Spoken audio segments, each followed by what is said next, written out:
जय हिंद दोस्तों। लेक्चर शुरू करने से पहले मैं आपके सामने एक कहानी शेयर करना चाहता हूँ। कहानी है गधे की और व्यापार की। हालांकि बहुत ही पॉपुलर है, आपने बचपन में सुना भी होगा कि एक व्यापारी है जो बहुत सारे गधों के साथ निकलता है और सभी गधों के ऊपर उसने दो दो बोरा नमक का रख दिया है। सपोज करिए कि 50 गधे जा रहे हैं, नदी पार करना है। उनमें से एक गधे का पैर स्लिप होता है नदी में और गधा नदी में गिर जाता है। जैसे ही गधा नदी में गिरता है, उसके जो दो बोरियों के अंदर नमक थी वो पानी में घुल जाती हैं और जैसे ही गधा नदी में फिसलने के बाद फिर से जब उठता है तो उसका बोझ हल्का हो जाता है। तो गधे को बड़ा अच्छा लगता है। ये तो अच्छा आइडिया है कि नदी में गिर जाओ और बोझ हल्का हो जाए। अगले दिन फिर होता है, उन 50 गधों में से जो एक गधा फिसला रहता है, पिछले दिन वो वास्तविक में गिरा रहता है, लेकिन आज के दिन वो चालाकी करता है। अब वो फिसलने का नाटक करता है और फिर से वो नदी में गिरता है। फिर से उसकी बोरी की जो नमक है वो नदी में घुल जाती है और फिर से वो हल्का हो जाता है।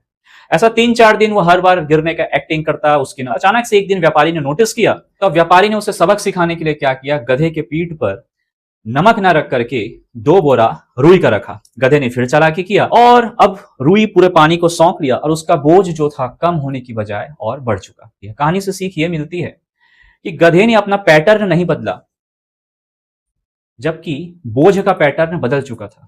तो आप समझ रहे हैं ना, सेम पैटर्न पर अगर आप चलते रहेंगे तो आपका बोझ कम होने की बजाय बढ़ेगा। Same is the case with railway exams.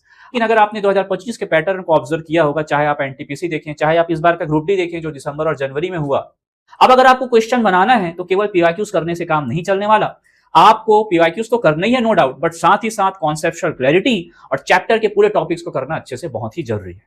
हालांकि इस चैनल पे आपको कल से ही क्लासेस मिलेंगे, बिल्कुल फ्री ऑफ कॉस्ट रहेगा, बिल्कुल फ्री रहेगा। सारे टॉपिक्स जनरल साइंस के chapter wise, topic wise cover होंगे। क्लासेस होने वाली है दोस्तों बाइलिंगुअल, ठीक है।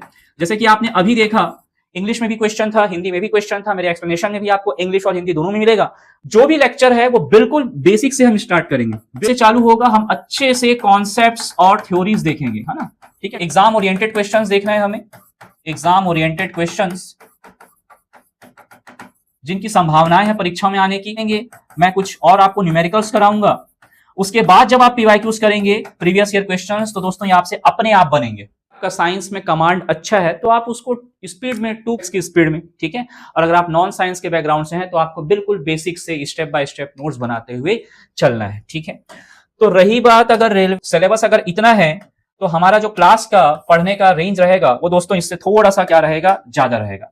ये आरआरबी है और ये जो आपको बाहर की लाइन दिख रही है, सर्कल या स्फीयर, वो हमारा क्लास रहेगा, ताकि अगर वो थोड़ा ऐसे वैसे भी हो तो वो चीजें हमारे क्लास से बाहर नहीं जाए, ऐसा हम उम्मीद कर सकते हैं। और साथियों याद रखें, अंधेरों के पास 1000 दलीलें हैं तुम्हें गिराने की, तो आफताब बन और उभरने का एक सबब तलाश।